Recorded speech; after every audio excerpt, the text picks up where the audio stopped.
Jóvenes, buenas noches. Les habla su profesor Juan Cancio Arcila.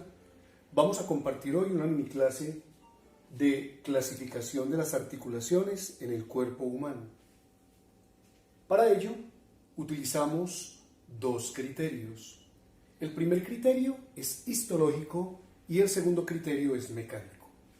Son tres clases: sinartrosis, anfiartrosis y diartrosis.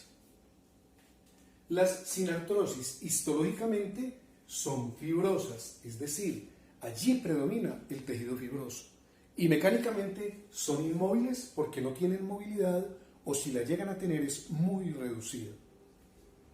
Las anfiartrosis son histológicamente cartilaginosas, en ellas predomina el cartílago, que puede ser hialino o puede ser fibroso, y mecánicamente son semimóviles porque tienen alguna restricción, alguna limitación en la movilidad.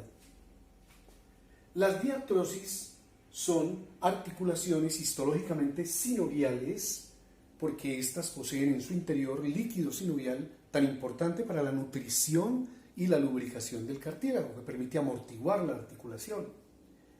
Y mecánicamente son muy móviles, de hecho son las más móviles del cuerpo humano, y entre ellas tenemos la articulación glenohumeral, que es la más móvil del cuerpo humano, pero a la vez es la más inestable, ubicada en el hombro. Cada clase articular se subdivide en tipos. Las sinartrosis se subdividen en sinostosis, sindesmosis y gonfosis. Las sinostosis son uniones de hueso con hueso adyacentes a través de material óseo y pueden ser debidas a un proceso de obliteración, es decir, de cierre óseo, de maduración ósea, o a un proceso de anquilosis fisiológica. Por obliteración tenemos las suturas del cráneo adulto, ya se han fusionado esas tablas del cráneo, se han calcificado, las uniones entre ilion, isquion y pubis, tres huesos que conforman a esos huesos grandes de la pelvis llamados coxales, y la unión de epífisis y diáfisis de los huesos largos en el adulto. Epífisis y diáfisis de los huesos largos en el adulto, allí se encuentran unas zonas de crecimiento óseo que ya cuando se llega a la etapa adulta, pues obviamente esas uniones se han calcificado, se han osificado. Las anquilosis fisiológicas ocurren porque no hay un movimiento relativo entre las estructuras. De hecho, las vértebras que hay en el sacro, como no se mueven relativamente entre ellas, entonces terminan pegándose, terminan anquilosándose y no hay movimiento. El segundo tipo de sinartrosis es la sindesmosis. Ya aquí podemos tener de pronto huesos que están algo más separados, pero que se unen a través de una membrana fibrosa. Tenemos como ejemplos el de la sindesmosis radiocubital, que es una articulación que hay entre las diáfisis del radio y el cúbito, que son los huesos del antebrazo. Allí hay entonces una membrana interósea que está manteniendo en posición las diáfisis de ambos huesos. De manera similar tenemos una sindesmosis tibioperonea en la pierna, también con una membrana interósea. En el oído medio tenemos una articulación llamada articulación tímpanoestapedial. Es la articulación que existe entre el hueso más pequeño que hay en el cuerpo humano, mide 3 milímetros, que se llama el estribo, y la ventana oval con la cual se conecta. Hay que decir que esa ventana oval me está prácticamente comunicando lo que es el oído medio con el oído interno, donde está el caracol. Las articulaciones sacroiliacas, pero en sus 2/3 posteriores. Y las articulaciones intercraneanas en los niños menores de 2 años, claro. Los huesos del cráneo, las tablas craneanas, permanecen unidas es a través de una membrana fibrosa, que es lo que llamamos, en este caso, las fontanelas o molleras. El tercer tipo de sinostosis es la gonfosis, que es la unión entre los alvéolos de los maxilares, esas cavidades que hay en los maxilares, y los dientes, lo cual se hace a través de tejido fibroso. Pasemos ahora a las anfiartrosis. También aquí hay una subclasificación en dos tipos. Hay unas anfiartrosis denominadas primarias, que se hacen a través de cartílago y hialino. Son las sincondrosis. Y hay unas articulaciones llamadas anfiartrosis secundarias, que se hacen a través de cartílago fibroso y se denominan sínfisis. Hablemos de las sincondrosis o anfiartrosis primarias. Tenemos unas que son permanentes, como la primera articulación esternocostal. Decimos que es permanente porque permanece como unida por cartílago y hialino durante toda la vida. En cambio hay otras que son temporales, es decir, que van desapareciendo con la maduración. Por ejemplo, las epífisis diáfisis, ¿cierto? Estas epífisis diáfisis en los huesos largos que están creciendo, entonces tienen unión por medio de cartílago y hialino, pero desaparecen en la adultez cuando finalmente ya se osifican esas uniones. El segundo tipo de anfiartrosis dijimos que eran las secundarias o sínfisis. Aquí vamos a incluir las intervertebrales no sacras. Ya el sacro lo habíamos mencionado por acá, lo habíamos mencionado en las anquilosis fisiológicas.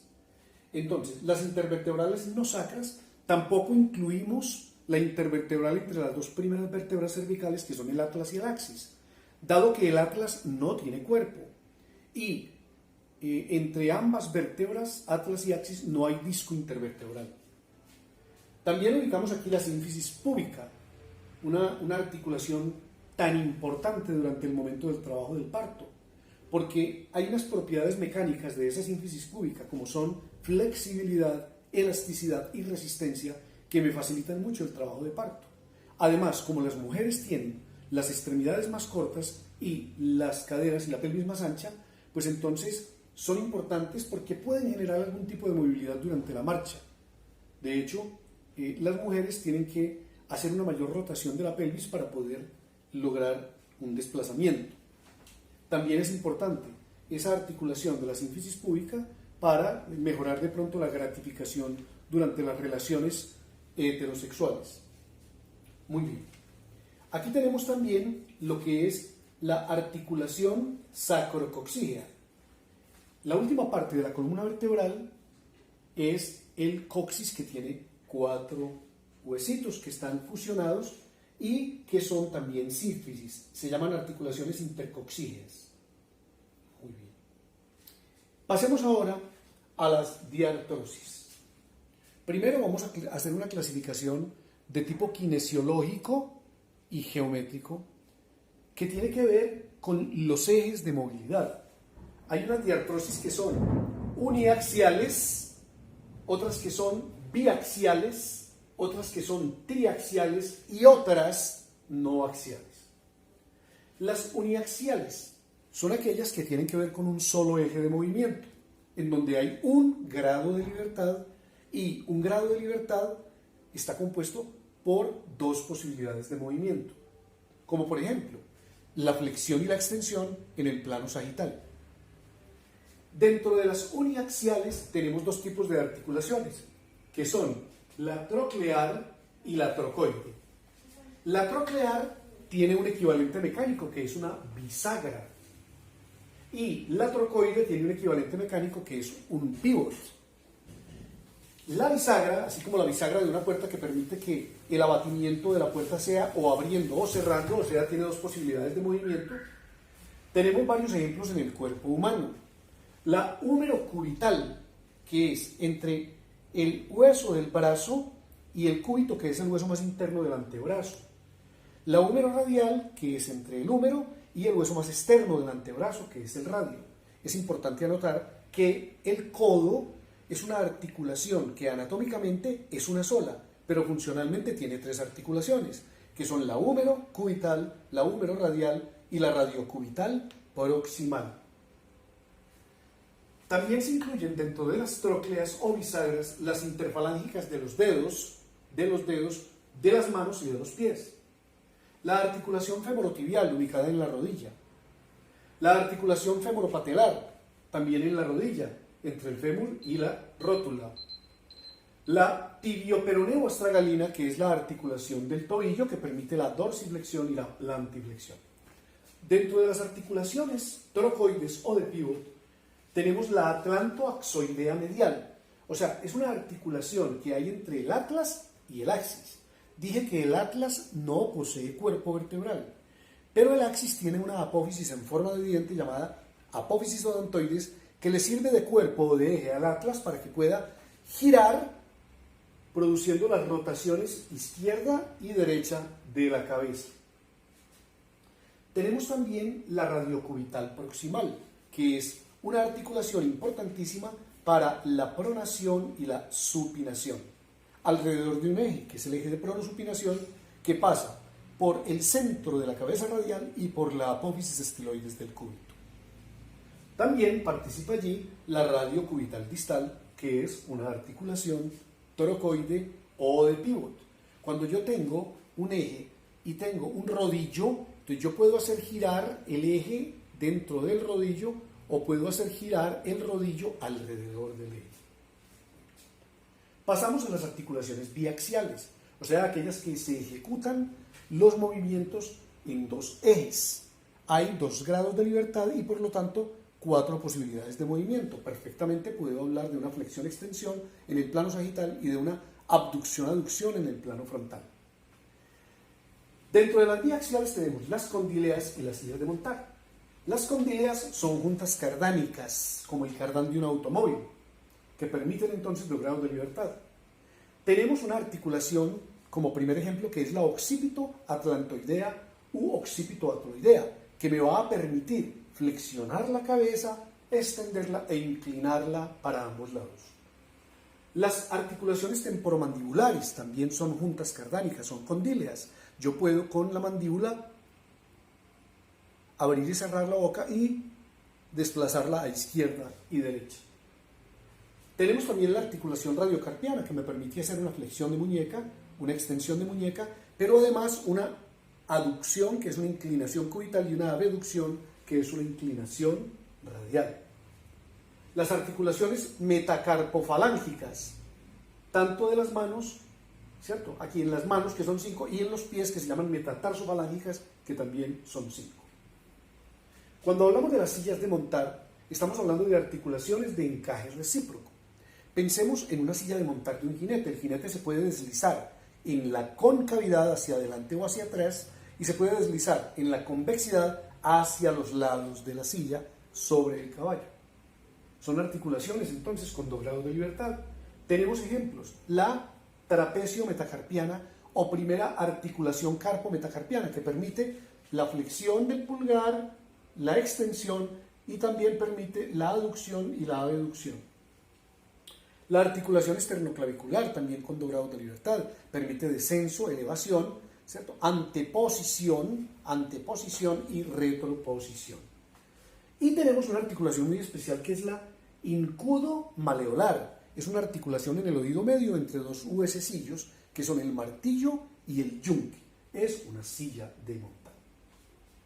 Pasamos a las articulaciones triaxiales, que son en 3 ejes con 3 grados de libertad y que va a permitir 3 posibilidades de movimiento: bien flexión-extensión en el plano sagital, abducción-aducción en el plano frontal y rotación interna y rotación externa en el plano transversal. Estas en artrosis mecánicamente se denominan bola cavidad. Son articulaciones que tienen una forma geométrica esferoidea. Tenemos la glenumeral, que como les había dicho, es la articulación más móvil y más inestable. ¿Por qué? Porque está provista de una incongruencia articular de tipo geométrico, ya que la cabeza convexa del húmero es demasiado grande, tiene mucha área en comparación con la concavidad de la cavidad glenoidea de la escápula. Y para eso hay mecanismos de compensación. De hecho, la principal estructura estabilizadora de esa articulación es el manguito rotador, compuesto por el supraespinoso, el infraespinoso, el redondo menor y el subescapular. Tenemos también allí la coxofemoral en la cadera, otra articulación especial, la incudo-estapedial. Esa es una articulación entre huesos del oído medio, que son el yunque y el estrío. Y tenemos también en el pie la astragaloescafoidea, que funcionalmente puede comportarse como una enartrosis en determinados momentos. Finalmente tenemos las no axiales, que más bien son articulaciones que no se van a mover alrededor de ejes, sino sobre un plano de deslizamiento. Por eso se les llama artrodias o articulaciones planas de deslizamiento. Tenemos las articulaciones acroaxoideas laterales, ¿cierto? En las dos primeras vértebras verticales. La articulación acromioclavicular, muy importante, porque siendo una artrodia tiene 3 grados de libertad y puede perfectamente encargarse del 40% de la movilidad del hombro.